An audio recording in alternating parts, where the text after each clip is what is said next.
tener la entrevista con Víctor Hugo Quijada, analista político, para hablar sobre la entrega ya del proyecto de reforma constitucional que finalmente realizó el Consejo de Ministros al Parlamento, la tan anunciada reforma constitucional por el presidente Martín Vizcarra a fin de adelantar las elecciones presidenciales y congresales. Buenas tardes, Víctor. ¿Cómo estás, Fátima? Buenas tardes. Tus primeras impresiones respecto a este proyecto que además cabe precisar, el día domingo en la noche el ministro de Justicia había señalado que ya estaba lista sola entrega y que si no se entregó el domingo mismo fue porque, bueno, había mucha crispación política, gritos y qué sé yo, pero que ya estaba listo. Sin embargo, desde las 7 de la mañana de ayer parece que recién se hubiera reunido el Consejo de Ministros a fin de dilucidar algunos puntos o finalmente proyectarlo recién, porque en horas de la tarde es que recién se entregó al Parlamento. Bueno, en primer lugar, era imposible que se pueda presentar algún documento porque mesas de partes y las instituciones públicas trabajan días hábiles, de lunes a viernes, de 8 a 5 de la tarde. Así está establecido en la Ley de Procedimiento Administrativo General.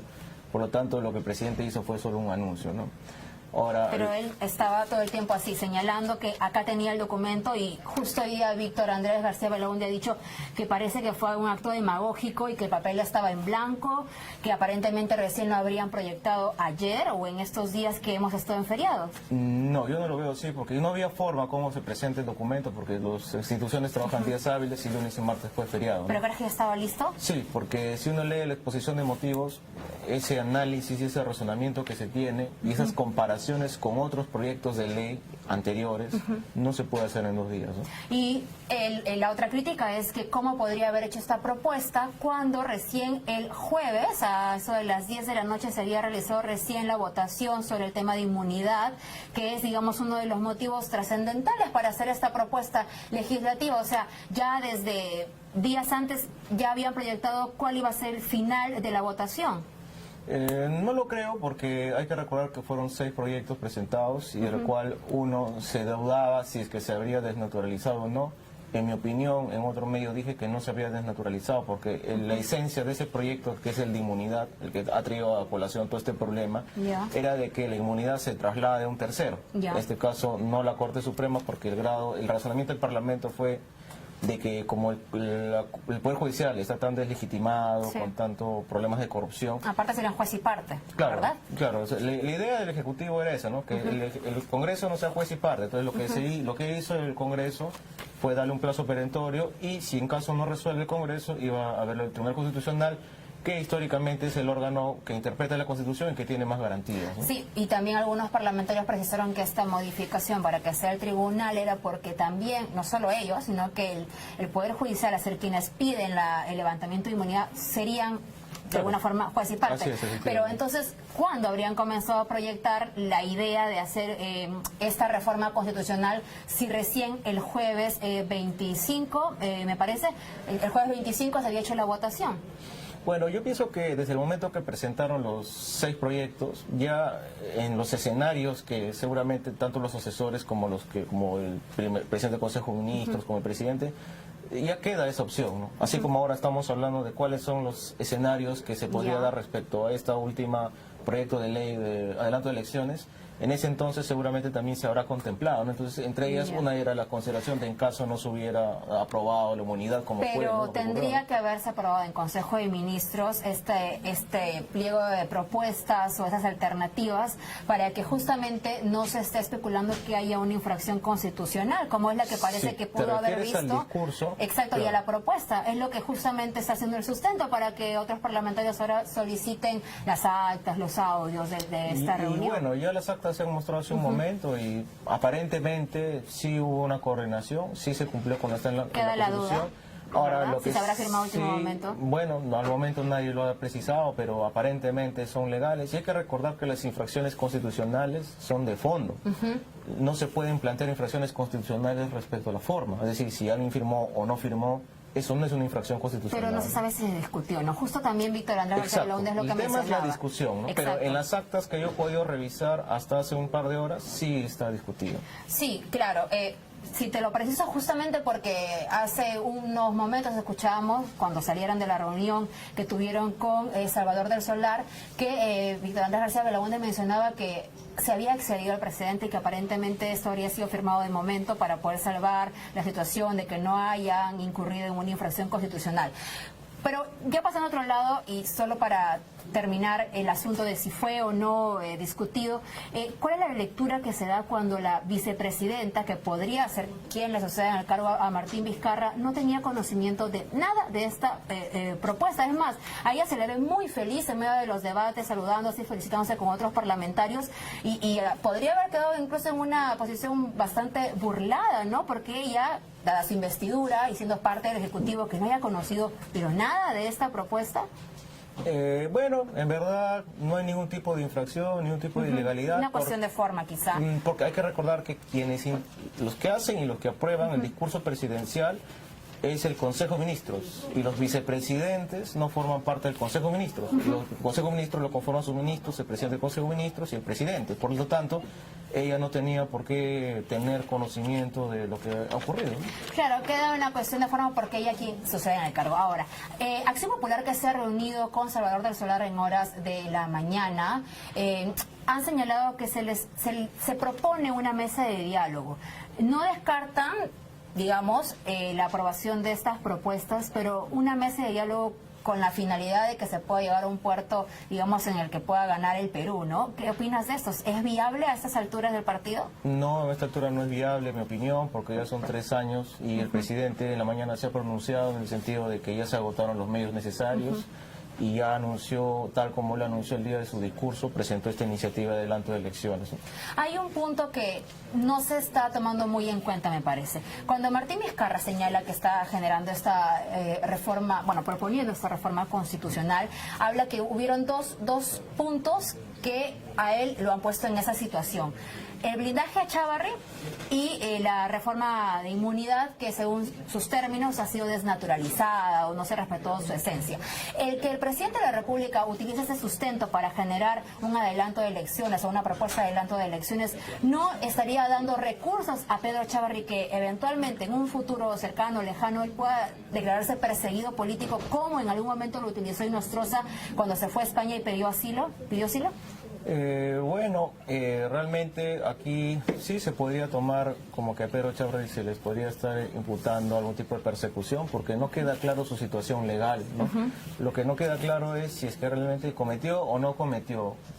De cuenta del punto de vista moral, la población tiene clara la idea de quién es él, pero desde el punto de vista legal es evidente de que, no sé si blindaje, pero al menos hay pronunciamientos tanto del Poder Judicial como del Congreso mismo que dicen que no cometió delito, ¿no? Claro, entonces lamentablemente estaríamos formándole un camino positivo que, aunque sea argumento de su defensa. Sí, efectivamente, ¿no? Bueno, hay un punto importante que habíamos estado conversando y que me gustaría que a nuestros televidentes nos puedas tú desarrollar. Yo voy a leer la parte del objeto que está siendo formulada en esta propuesta de reforma constitucional que ha sido entregada ayer al Congreso de la República. En la parte del objeto que modificaría la Constitución, el artículo 112, señala eso, ¿no? Quien juramenta y asume funciones como presidente de la República no puede postular a la presidencia en el periodo inmediato siguiente. Además, establece un recorte de mandato del presidente de la República, los congresistas de la República y los representantes del Parlamento andino, y adelanta las elecciones generales.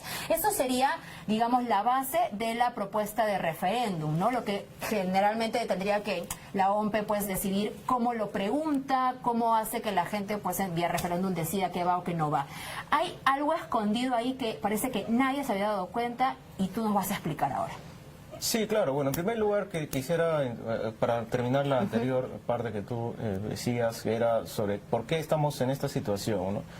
En mi opinión, lo que estamos viendo hoy es tan igual o peor a la crisis que se vivió cuando Fujimori se quiso reelegir en el año 2000, sino que parece que la gente no tomó conciencia. Tenemos a todos los presidentes encerrados, uno suicidado, uno con libertad condicional en su casa. Tenemos a todos los partidos deslegitimados. Otro estadita, crisis institucional, no hay líderes. Entonces existe una especie de vacío del poder en la actualidad, y cuando el país se siente ingobernable, y todo esto se arregla el caso de Lava Jato, ¿no? Porque si tú te pones a pensar por qué el Ejecutivo y el Legislativo se pelean, es porque cada quien trata de blindar a su grupo, ¿no? Entonces empieza todo este problema de que por qué blindas a uno, que por qué lo enfrentas al ¿A quiénes otro. blindaría el Ejecutivo actualmente? Bueno, es evidente que pertenecen a un grupo que es de PPK, de Toledo, ¿no? Que se le Ya. acusa, ¿no? Y por el otro lado son los fujiapristas, pepecistas, axiopopulistas, ¿no? Entonces existen dos grupos de poder con sus propios intereses que empiezan a pelearse y crean este desgobierno a raíz de todo el caso de Lava Jato, ¿no? Entonces tiene lógica y sentido de que las elecciones se adelanten, lo primero, ¿no? Siempre se dice que Vizcarra está limpio de polvo y paja, pero entonces, porque aparte es un personaje casi nuevo, pero entonces, ¿cuál sería el grupo de poder implicado con el tema de Lava Jato que él estaría protegiendo? Casi nuevo no es, ¿no? Porque él ha sido alcalde, ha Sí, sido sí, gobernador ha regional tenido un pasado, en pero Moquegua, no en el tanto sur, ¿no? a nivel Nacional no, pero en el sur siempre ha sido muy conocido sí, él sí. y su familia, ¿no? Ahora, Él tiene procesos también en investigación. tiene más de 46 procesos, Podría estar ¿no? autoblindándose. Evidentemente es posible, es dable esa posibilidad, pero es evidente que él ha llegado al poder con un grupo y tiene que respaldar ese grupo, ¿no? Y ese Ok. grupo es pepecaucista, está un poco divorciado de los mezclado con pepecausas, ¿no? algo de izquierda, mezclado con un poco de los toledistas, ¿no? Ese es el grupo que, Ya. ¿no? que más o menos lo maneja, ¿no? Lealtades, no sé, porque siempre en el transcurso todos empiezan como hermanos y todos terminan siendo Caín y Abel. Así es el Tipo poder. Daniel Salaverry. transforma a la persona, ¿no? Ahora, respecto al proyecto que tú mencionas, en mi opinión, a pesar, yo no le creo, mira, en política no existen casualidades, ¿ya? Y la política es como el fútbol, porque se espera siempre hasta el último momento, todo juega, ¿ya? Ahora, yo no le creo a Del Solar, no le creo a ninguno. Acá hay que recordar que el presidente no ha dicho nada sobre este tema, no de fondo, ha dicho que sí se ha presentado, pero quien ha dicho que no es posible una reelección son algunos voceros y el mismo Del Solar. Sin embargo, en mi opinión, el proyecto de ley tiene dos partes. La primera es modificar el artículo 112 de la Constitución, que de alguna manera permitiría o prohibiría la no reelección actual del actual presidente. De quien sucede en el cargo, Es decir, de todo aquel que juramenta el cargo de claro, en presidente. general, pues, se entendería más o menos, porque ahí también hay un tema de discusión entre la discrepancia entre la exposición de motivos y el texto, que también no lo veo tan coherente, que seguramente ya será debate en otra oportunidad, pero lo que sí quisiera mencionar es el hecho de que el proyecto tiene dos partes. La primera, que de alguna manera prohibiría la reelección, y la otra, que es respecto al adelanto de las elecciones parlamentarias, congresales, presidenciales y de Parlamento andino, ¿no? Entonces, hay un proyecto de reforma constitucional que en un futuro, porque hay que recordar que el oficio menciona que sea vía referéndum, hay que recordar que eso está regulado en el artículo 206, deberían darle el tratamiento necesario para que esto pase un referéndum, ¿no? Pero si es que se aprobase eso para referéndum, el OMPE va a manejar evidentemente dos preguntas, ¿no? Porque el OMPE es al fin y al cabo quien Así va es. a ¿Cuáles hacer- esas serían las dos preguntas que tendrían algo escondido? Claro, el truco, que es lo que se menciona en algunos, y felizmente hay algunos pocos constitucionalistas que se han dado cuenta, pero no la mayoría. El primero sería así, por ejemplo, no estoy especulando, la primera pregunta sería si es que es factible o es posible que el actual presidente pueda reelegirse o no, o si es que se puede prohibir la reelección del presidente, ¿no? Sí o no. Y la otra pregunta podría ser si está usted de acuerdo con el adelanto de elecciones y recortar el periodo presidencial, congresal y de Parlamento andino, ¿no? Claro. Sí y no. Entonces, son dos preguntas que irían en el referéndum, ¿no? Si es que ganara el sí, se prohibiría efectivamente la población, el pueblo es al fin y al cabo quien va a decidir si es que él va o no a la reelección. Se especula entonces si Si esto es- generaría un precedente, además, para en el futuro quienes asuman el cargo como vicepresidentes, después como presidentes. Lo que pasa es que en la Constitución no está establecido, porque Ajá. mira, ve, lo que dice la Constitución es el presidente de la República es mayor de 35 años, tiene que tener derecho de sufragio, y si es que llega a ser electo presidente, es decir, no estamos hablando de la figura de un vicepresidente que pasa a ser presidente, Así es. si es electo, su función dura 5 años. Él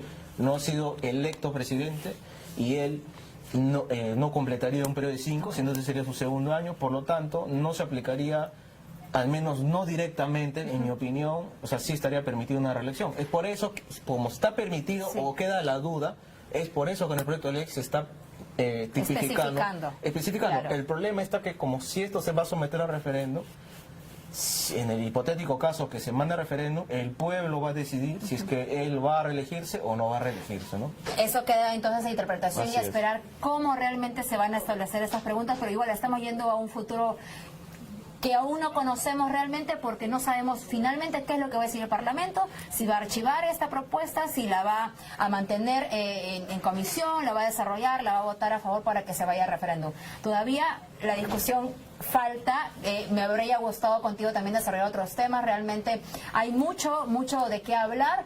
Recientemente también se está viendo el tema si le vamos a entregar los más de 500 millones de soles a Odebrecht, porque según la Fiscalía ya no hay ningún proceso fuera del acuerdo de colaboración eficaz.